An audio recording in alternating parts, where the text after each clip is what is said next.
El Baúl de Pesqueira. Un espacio que enriquece diversos acontecimientos históricos a través de la sonoridad de la radio. Esta es una producción del Departamento de Historia y Antropología en coordinación con Radio Universidad. El Baúl de Pesqueira. Enriqueciendo la historia sonora.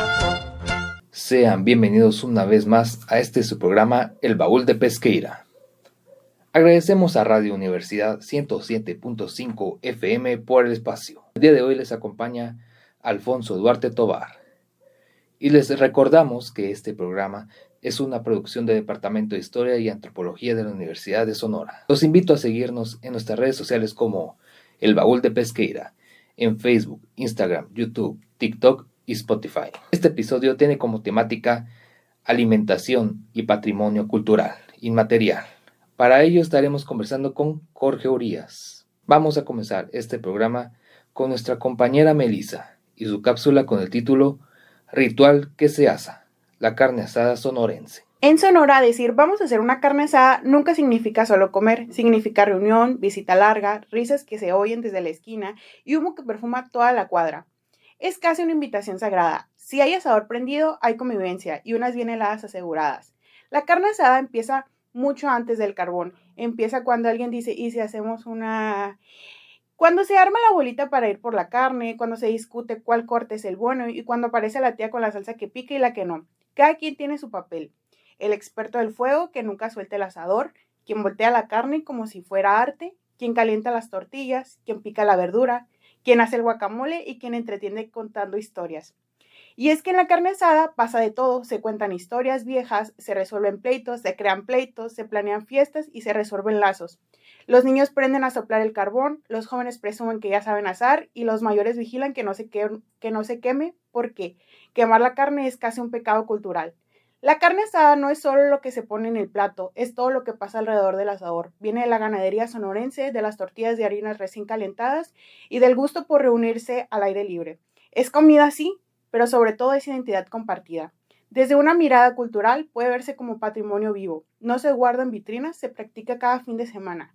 Se hereda entre generaciones y se mantiene con risas, humo y carne bien asada. Para el Baúl de Pesqueira, Melissa Cabrera. Muy buenas tardes a todos nuestros radioescuchas, bienvenidos a El Baúl de Pesqueira, el programa donde hablamos de memorias, ideas y procesos históricos que nos ayudan a entender el presente desde nuevas perspectivas. El día de hoy tenemos un gran invitado, Jorge Urías Zelaya.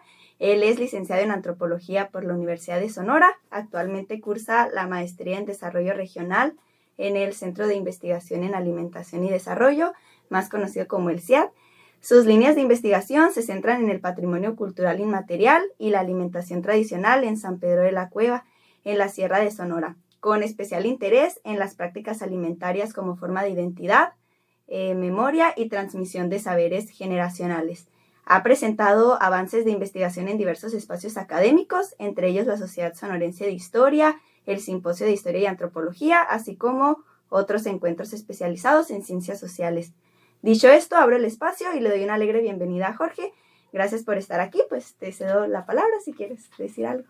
Muchas gracias, muchas gracias por la invitación, un gusto estar aquí. Hice el servicio aquí en el Baúl de Pesqueira, entonces es un gusto regresar ahorita ahora a platicar sobre mi investigación. Muy bien, bueno, entonces yo creo que podemos empezar con la entrevista.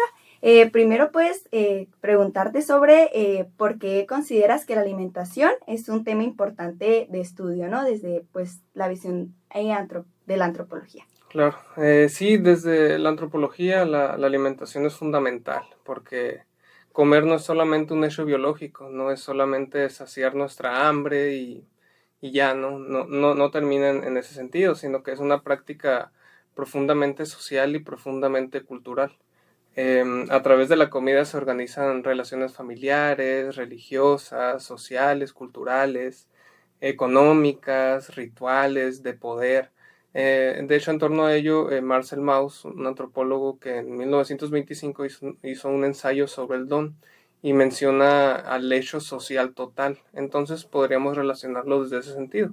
Desde que la comida, la alimentación es un hecho social total, porque involucra valores y creencias, identidades, la economía, la política, el medio natural, el territorio. Entonces vemos que de esa manera la alimentación trata sobre muchos temas. Entonces no es solamente un hecho biológico como se concebía anteriormente, sino que es algo cultural, social, y por ello la antropología se ha interesado cada vez más en indagar en estos temas de los estudios de la alimentación, y con ello pues surge también la antropología de la alimentación, ¿no? Que se ha estado trabajando durante muchos años. Entonces es un tema propio de la antropología, el tema de la alimentación y la cultura alimentaria en general, ¿no?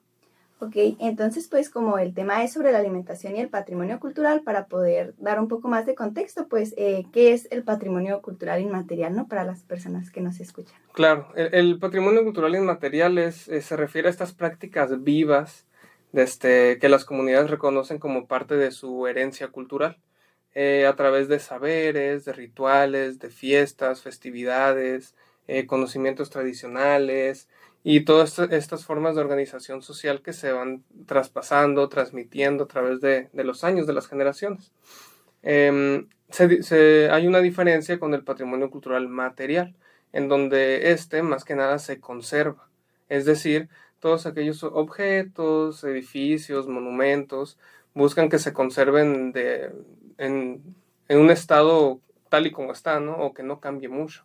Sin embargo, cuando hablamos sobre patrimonio cultural inmaterial, hablamos sobre la salvaguardia, que las salvaguardias son todas aquellas medidas que provoquen la viabilidad del propio patrimonio cultural inmaterial, o PCI.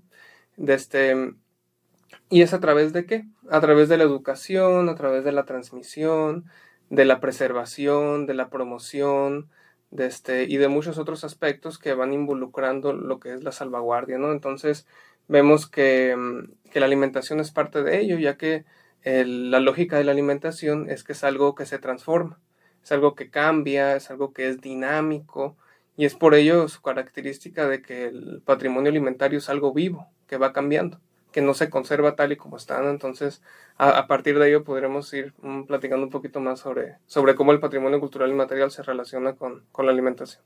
Ok, muchas gracias. Por ejemplo, ¿qué nos dice pues la comida pues sobre la cultura, ¿no? Y la identidad, más que nada, de una comunidad? Claro, la comida nos dice quiénes somos, de dónde venimos, cómo nos relacionamos, para dónde vamos también. Los platillos, los ingredientes, las formas de preparación reflejan una historia compartida, una historia de comunidad, donde también se construye la identidad y la memoria, por supuesto.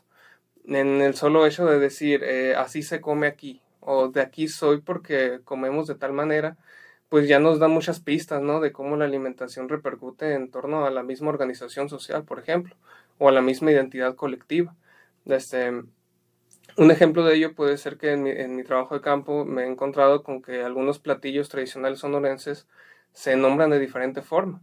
En San Pedro de la Cueva, lo que nosotros conocemos como cocido, o sea, este caldo de carne de res con verduras, con elote, jotes, etc. En San Pedro de la Cueva se le llama puchero. Es otro nombre que se le da, ¿no?, al cocido.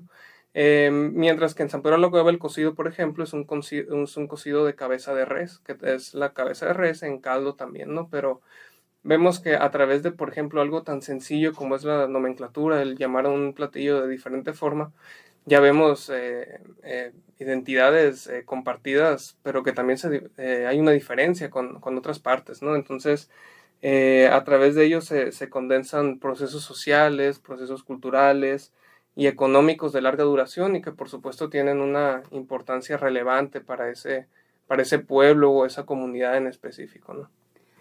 Bueno, todo esto es muy interesante. También quisiera preguntarte sobre cómo fue que te llamó la atención este tema, o sea, ¿en qué momento fue que dijiste, pues que te interesaba sobre pues la alimentación, ¿no?, y el patrimonio cultural? ¿Cómo fue que llegaste a esto? Sí, bueno, desde la licenciatura en antropología me interesé por la alimentación. Yo estaba convencido que a mí me gustaría investigar algo relacionado con la alimentación, no desde la antropología, sino más que nada de las ciencias de la salud. Después me cambié a antropología, se me vino en el camino a la antropología, y Y descubrí que mis intereses en torno a la investigación eran la antropología de la alimentación. En un viaje de campo que fuimos desde mis clases de antropología, fuimos a San Pedro de la Cueva, y me encontré con que en San Pedro, a diferencia de donde yo soy, que yo soy de Caborca, y a diferencia de lo que me había tocado vivir aquí en Hermosillo, pues había muchas diferencias en torno a la alimentación, ¿no? Y eso fue lo que me llamó la atención. Entonces, esos fueron mis primeros acercamientos. Ya después me fui adentrando un poco más en el tema de la salvaguardia del patrimonio cultural inmaterial, y mi interés está en eso, en ver cómo se relaciona el tema de la alimentación con el patrimonio cultural y ver cuáles son estos diálogos que existen, ¿no? Que yo creo que es lo interesante, y sobre todo conocer por qué se hace, cómo se hacen, y todos aquellos aspectos culturales, sociales que vienen a envolver todo ese tema de la alimentación. Yo creo que es algo de gran relevancia y que me ha interesado mucho. A continuación, la siguiente cápsula a cargo, Alicia, con el título Las mujeres Yoreme Mayo como portadoras del patrimonio cultural inmaterial. Al conservar y mantener vivas las prácticas, saberes y valores que conforman la identidad cultural de su comunidad, las mujeres Yoreme Mayo son consideradas portadoras del patrimonio cultural inmaterial. En este marco, la cocina tradicional constituye uno de los espacios más significativos, donde el patrimonio se manifiesta, el cual se sostiene en la vida cotidiana y ceremonial. A través de su trabajo, las mujeres representan los conocimientos ancestrales, relacionados con la preparación de alimentos, el uso de ingredientes, la organización de festividades y la relación con el entorno natural. Estos saberes no solo se transmiten a las nuevas generaciones, sino que permanecen vivos en la vida diaria, reflejando la memoria histórica, los valores comunitarios y la cohesión social. María Ibarra, Elvira Martínez y Cecilia Montaño indican que es dentro de la cocina tradicional donde se perciban los conocimientos y prácticas alimentarias, que en la actualidad se encuentran integradas como parte de la herencia ancestral, que es parte de la identidad cultural. El que sean poseedoras implica que las mujeres son portadoras de prácticas que conectan el pasado, presente e incluso el futuro. Su participación asegura que el PCI siga siendo dinámico, relevante y transmitible, integrando la tradición con la vida contemporánea y reforzando la identidad cultural del pueblo Yoreme Mayo. En ese sentido, las mujeres Yoreme Mayo no solo transmiten, sino que sostienen y representan activamente el PCI, garantizando su continuidad y fortaleciendo lazos sociales y culturales dentro de la comunidad. Para el Baúl de Pesqueira, Alicia Burrola, con voz Arely Quijada. Volvemos con el invitado Jorge Urías para hablar sobre alimentación y patrimonio cultural inmaterial.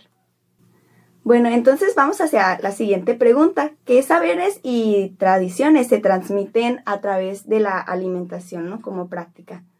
Claro, a través de la alimentación se transmiten saberes prácticos y simbólicos, conocimientos sobre el territorio, sobre los ciclos naturales, sobre la temporalidad. Incluso vemos que algunos alimentos solamente se consumen en tal temporada o son más proclives a prepararse en tal temporada. Por ejemplo, la capirotada en Cuaresma, el consumo de pescado, que es mucho mayor en Cuaresma también, la barbacoa en fiestas, bodas, celebraciones, entre otras, ¿no? Por supuesto, no es ley el realizar cierto tipo de platillo en cierto tipo de celebración, por ejemplo, pero es más proclive a, ¿no? Y es algo también interesante y es algo también digno de estudio, y que es lo que la antropología también estudia.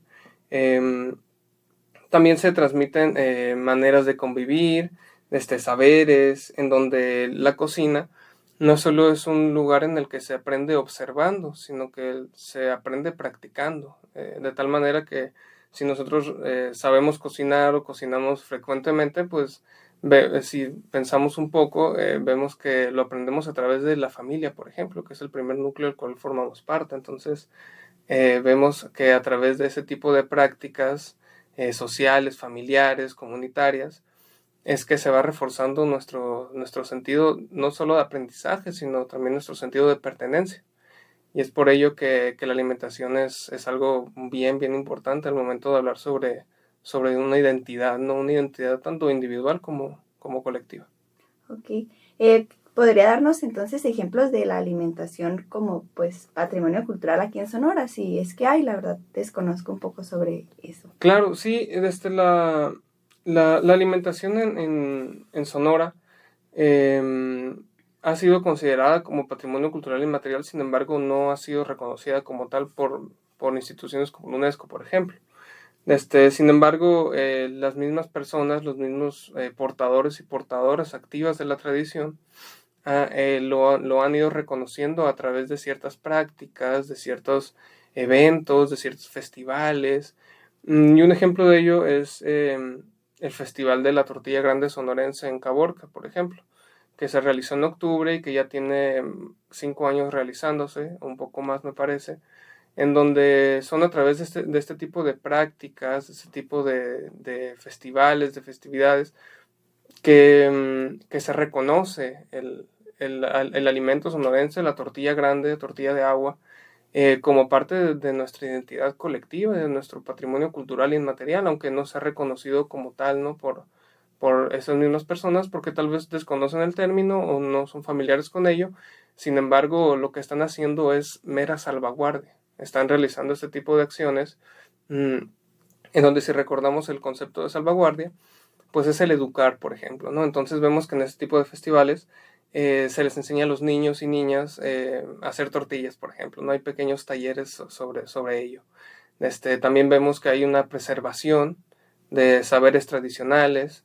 Tal vez también vemos que hay una transmisión cuando vemos que las abuelas, abuelos, papás, mamás enseñan a los hijos, hijas o a los nietos, ¿no? A realizar este tipo de preparaciones, donde también vemos que la cultura material forma parte importante de ello, al ver que hay fogones, que hay estufas, que está la leña, ¿no? Entonces vemos que hay una convergencia importante de aspectos culturales e identitarios que se expresan en este tipo de festivales, por ejemplo, en este tipo de eventos. Entonces vemos que la tortilla es algo que es digno de representar en este tipo de eventos, ¿no? También la carne asada, que se han hecho festivales, que se han hecho acciones de salvaguardia. Entonces vemos que la alimentación también es parte importante de lo que llamamos como cultura, ¿no? O lo que llamamos vivir en sociedad, ¿no? Entonces yo creo que eso es la parte interesante. Y, por ejemplo, o sea, ¿cómo ves el proceso para que, por ejemplo, la alimentación, o sea, se convierta en patrimonio cultural? O sea, ¿cómo, si nos puedes platicar un poco de eso también? O sea, ¿cuál es el proceso que se lleva o cómo es que se puede declarar algo como patrimonio cultural, ¿no? Porque, pues, creo que es importante. Claro, en Sonora no hay todavía algo declarado como patrimonio cultural inmaterial por la UNESCO, que es la que hace estas listas representativas del patrimonio cultural inmaterial. Pero hay todo un proceso, más que nada, un poco de política, un poquito de oficina, en donde se busca el representar a la cultura alimentaria como algo importante, incluso como un platillo podría ser también, ¿no? Que es el caso que hay en Michoacán, por ejemplo, en donde varios platillos tradicionales están reconocidos como patrimonio cultural inmaterial, ¿no? Sin embargo, muchas personas en varios estados, en varios lugares, han optado por no hacer este tipo de procedimientos en torno a que existe algo que se llama la patrimonialización, que es el que este tipo de expresiones culturales, platillos tradicionales, etcétera, se vuelvan algo turísticos o algo que ya no forme parte de la comunidad y que pierda un poco este sentido de tradicional, ¿no? Entonces, tal vez por ahí va el tema del por qué no se ha realizado estas acciones para hacerlo patrimonio cultural inmaterial, igual como pues, con muchas otras razones, ¿no? Pero es todo un proceso y yo creo que lo importante en este sentido es reconocer que las y los portadores activos de la tradición son quienes hacen este tipo de acciones de preservación y de salvaguardia, ¿no? Yo creo que también eso es lo interesante. Ok, gracias. ¿Qué cambios sociales o culturales ponen en riesgo estas tradiciones alimentarias, no? Sí, hay varios riesgos que se corren al momento de estos cambios o de estos dinamismos del cual nos habla, por ejemplo, la salvaguardia, ¿no? Que es la urbanización acelerada, por ejemplo, el que tenemos menos tiempo dedicado a la alimentación como tal, no solamente a comer, sino a preparar nuestros alimentos. Incluso hay personas que pasan menos tiempo en la cocina, en un lugar tan importante de transmisión y de aprendizaje cultural, ¿no? Entonces vemos que existen los ultraprocesados, los enlatados, etc. Sin embargo, en mi investigación en San Pedro de la Cueva me encontré con una de las cosas más relevantes en mi investigación fue la convergencia que hay entre la alimentación tradicional y los productos de la industria alimentaria. Y vemos que, por ejemplo, en San Pedro de la Cueva se realiza la barbacoa en la malla, la malla es un hoyo de tierra en el cual se pone la leña y se ponen las ollas con la carne, incluso la sangre con la cual se hace la morcilla. Y vemos que este tipo pues son prácticas culturales totalmente alimentarias, ¿no? Entonces es algo súper interesante. Y vemos que estos platillos se comen en fiestas, en bodas, en quinceañeras, en el pueblo, ¿no? Pero hay algunas personas que preparan esta barbacoa con chiles en lata, por ejemplo, o con puré de tomate o balbita que le llaman. Entonces vemos que un platillo tradicional no deja de ser tradicional por tener este tipo de alimentos de la industria alimentaria, sino que ha habido un tipo de resistencia en donde el dinamismo y la transformación ha tenido lugar al momento de realizar platillos tradicionales, ¿no? Yo creo que eso también es interesante porque claro que hay cambio, claro que hay transformación, pero la gente encuentra ese dinamismo, intenta convivir con ello y vemos que es un patrimonio vivo la alimentación, ¿no? Y lo vemos en San Pedro de la Cueva, así como en muchas otras partes de Sonora y de México y del mundo, ¿no? Entonces creo que es algo también muy, muy interesante. También otra pregunta sería, ¿qué es lo que hace que un platillo sea considerado tradicional, ¿no? O sea, ¿cuáles son los aspectos que hacen que así se nombre, ¿no? Claro, lo más importante es que un platillo o un alimento es tradicional porque la gente lo considera así, ¿no? No es algo que es institucional, no nos lo dice tal vez la Secretaría de Cultura o algún órgano del gobierno o algo por el estilo. No viene de la institución, sino que viene de lo informal, que es lo que la gente viene a considerar como tradicional, ¿no? Entonces yo cuando hice mi investigación ahí en San Pedro de la Cueva me di cuenta de ello, de que lo tradicional era porque la gente lo consideraba de tal manera. Y es sobre todo porque hay un consenso grupal en decir, ¿sabes qué? Esto es tradicional, esto no es tradicional, entonces también hay una diferenciación en ese sentido, ¿no? Pero sí, es ello, es que las mismas personas que forman parte de una comunidad o de un grupo consideren que eso es tradicional. Al final del día hay un consenso grupal en decir, esto es, esto no es, esto se prepara de tal manera, esto no se prepara de tal manera, y vemos que hay hay relaciones sociales en torno a ello, ¿no? Y eso también es muy, muy padre al momento que estás en campo y lo investigas, lo sabes. Ok, muchas gracias. Pues para darle final a esta entrevista, pues queremos agradecer esta información que nos brindaste. La verdad creo que muy esclarecedora. La verdad, pues siento que, como lo mencionaste al principio de la entrevista, creo que nosotros consideramos la alimentación como algo muy básico, pero pues pudimos ver que la verdad pues no es así. Entonces, pues muchas gracias. Ha sido un placer tenerte en tu espacio, el Baúl de Pesqueira. Y pues si quieres agregar algo más para finalizar. Claro, bueno, agradecer la invitación y es un gusto estar aquí. Está excelente poder compartir en este tipo de espacios en donde alumnos de Antropología e Historia del Departamento de Historia y Antropología de la Unison tienen ese tipo de espacios para nosotros que vamos empezando la investigación y poder comentar un poco sobre ello. Es algo muy, muy padre. Entonces, muchas gracias. Gracias. Para el Baúl de Pesqueira, Mara Gómez. A continuación, la cartelera de eventos de esta semana por parte de Alejandra. Del 10 al 17 de febrero, el museo se convierte en un punto de encuentro para quienes aman la lectura, la música, el teatro y la historia. Este martes 10 a las 5 de la tarde contenía el Círculo de Lectura La Sierra y el Viento, coordinado por Salvador Burruel en la Biblioteca Gerardo Cornejo Murrieta. En su 10ª sesión abordarán el primer volumen de Triunfos de Nuestra Santa Fe del jesuita Andrés Pérez de Rivas, una obra fundamental para entender la historia temprana de Sonora. La entrada es libre y hay ejemplares disponibles en la biblioteca. El miércoles 11 a las 6 de la tarde, La compañía La Hormiga Títere celebra sus 15 años con una charla didáctica titulada Titiretear. ¿Qué es eso? ¿Cómo se hace? En la sala Alejandro Parodi de la Casa de la Cultura. Abierta a todas las edades, la actividad también se transmitirá en vivo por Facebook del Instituto Sonorense de Cultura. Mientras tanto, en el Colegio Sonora continúa la exposición Ecos del Septentrión, que reúne partituras restauradas de compositores sonorenses del siglo XIX, como Rodolfo Campodónico y Rafael Jarero. La muestra está abierta en la Biblioteca Gerardo Cordejo Murrieta de lunes a jueves, de 8 de la mañana a 8 de la noche y viernes hasta las 3 de la tarde. Y no olvides visitar la exposición Códices de México en el Museo Regional de Sonora, abierta de miércoles a domingo, de 10 de la mañana a 5 de la tarde. Es una oportunidad única para acercarse a los manuscritos coloniales y descubrir cómo se escribía, veía y organizaba el mundo en el México antiguo. Todas estas actividades son gratuitas y abiertas al público. Una semana perfecta para conectar con la cultura, la memoria y la creatividad en Sonora. Para el Baúl de Pesqueira, Alejandra Rongel, en voz de Sergio Ortiz. Activen la campana de notificaciones en redes sociales para que les avise de este y más episodios de El Baúl de Pesqueira. Estamos en Facebook, Instagram, YouTube, TikTok y Spotify. Eso es todo por hoy.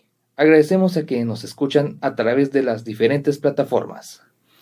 A nuestra operadora técnica, a nuestra guionista Alejandra y todos los que colaboran en la realización de este programa. No olviden seguirnos en nuestras redes sociales. Nos encuentran como El Baúl de Pesqueira. Que tengan excelente semana. Se despide de ustedes Alfonso Duarte Tobar y hasta el siguiente episodio. El Baúl de Pesqueira ha cerrado un programa más. Te invitamos a escuchar un encuentro entre el pasado y el presente de Sonora en la próxima emisión. Esta fue una producción del Departamento de Historia y Antropología en coordinación con Radio Universidad. El Baúl de Pesqueira. Enriqueciendo la historia sonora.